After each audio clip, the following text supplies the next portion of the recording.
Welcome back to another episode of the BTB Show. And today we have a very special situation.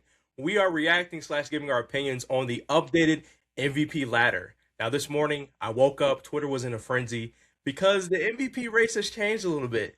We're just going to go through the top five. Number one now is Victor Wembanyama. Number two is SGA. Number three is Jokic. Number four, Luca, and then number five will end there, Jalen Brown.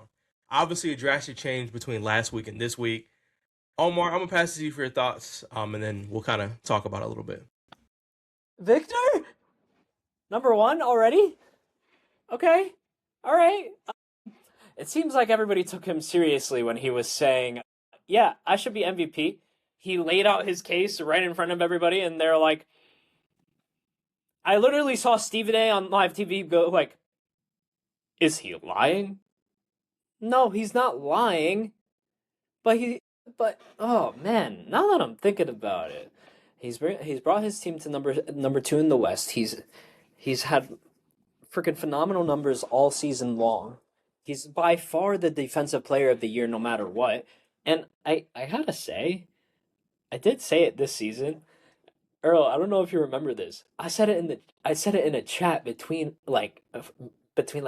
us and like three other guys. He will be the defensive player of the year and MVP. I was just bullshitting. I was just bullshitting, bro. What is this? I can't believe he actually kind of laid out his case, and then people started to be like, huh, you know what?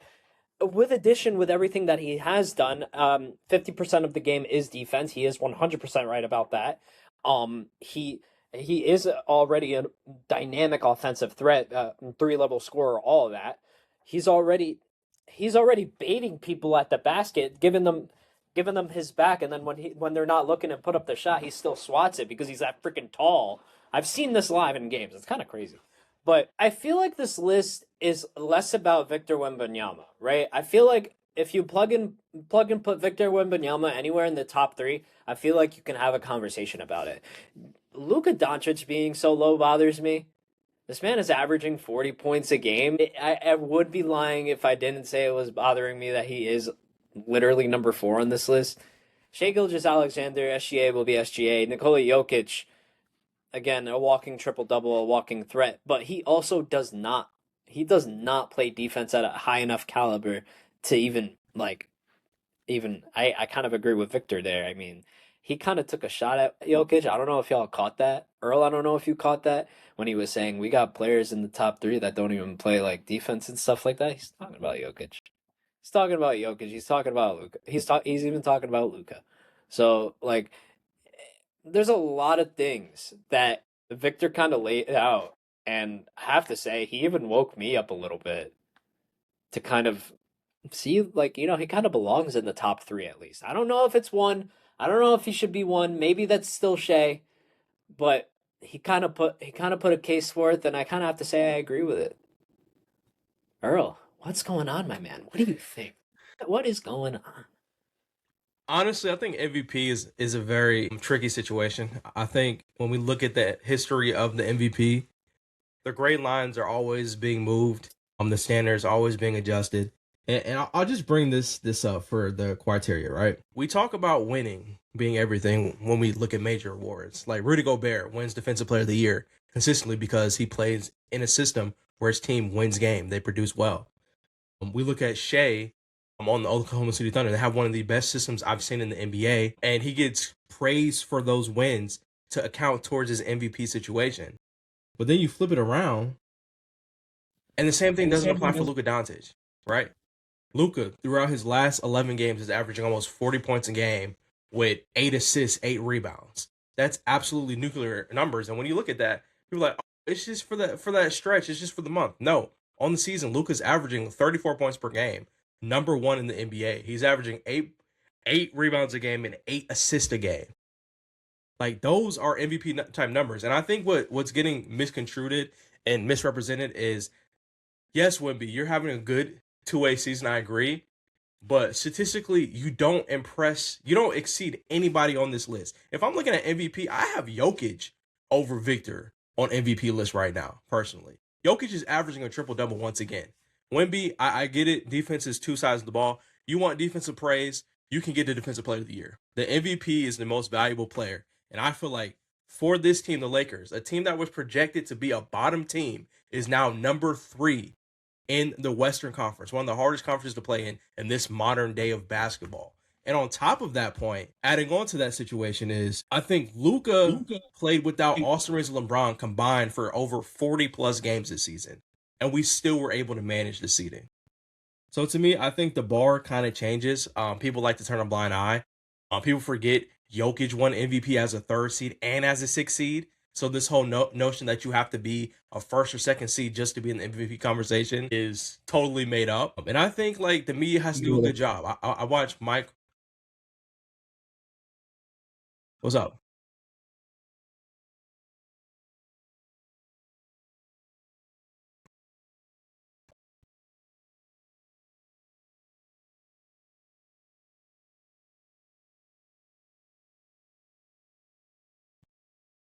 Not we. I already said we're gonna have a good season. We, you, Jay, me, we all said that the Spurs could be below that 10 seed. We could see that 10 seed Spurs. We could see I'm that talking 8 seed about. Spurs. I'm not talking about us. You're I'm talking about the about media that, in though. general. But I my understand. point. My But point that- still but- stands here. My point still stands. I Yeah, go think. for it. I think the media picks and chooses when they want to account for different things when it comes to the MVP conversation. Like Mike Wilbon. And most people who have MVP voting rights, they do not watch basketball.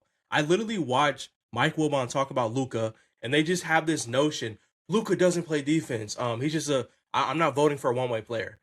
You obviously have not been watching basketball this season. Like, is Luka the best defender in the world? No, but he actually plays defense. He's top 10 in steals this season, which I know is not the best measure of defensive whatever. Even at one point early in the month of January, I think he had a high percentage in field goal efficiency on contested shots, meaning that when he contests shots, people are more likely to miss them. So like when I look at stats like that, like when it matters, when it gets down to winning basketball, I see Luka playing both ways. Is he a two-way guy? No, but he holds his own good enough for him to not be considered a liability now. And I think when you start looking at that, shout out to Wemby as well. Like, I'm not out here saying he's not a great player, great two-way player as well. But when I look at MVP, I think dominance, man. Like 24, 11, and 3 does not scream dominance to me right now. And like I said, he's having a great stretch of the season. He's playing great basketball. This is the Wemby that I thought we would see early on in the beginning of the year. But looking back at it now, like I think Wemby is going to have way better seasons than this. And compared to everybody, even SGA's season, Wemby is not top 2, maybe top 5. I had Jaylen Brown probably over him this season in MVP. I'm being 100% real. Here's why I push back. We and you even went over these points yourself. How in terms of your Lakers, wow, I can't talk. I'm sorry. How you guys went from a 6 seed and now you guys are a top 3 seed and projected to even do better things in the playoffs. That is the exact situation as the Spurs, if not even worse for them, and I'll tell you why. What? Most of the people, even us, we put the Spurs 10, 9th, 8th, somewhere around there. We didn't expect such a huge jump in what they did.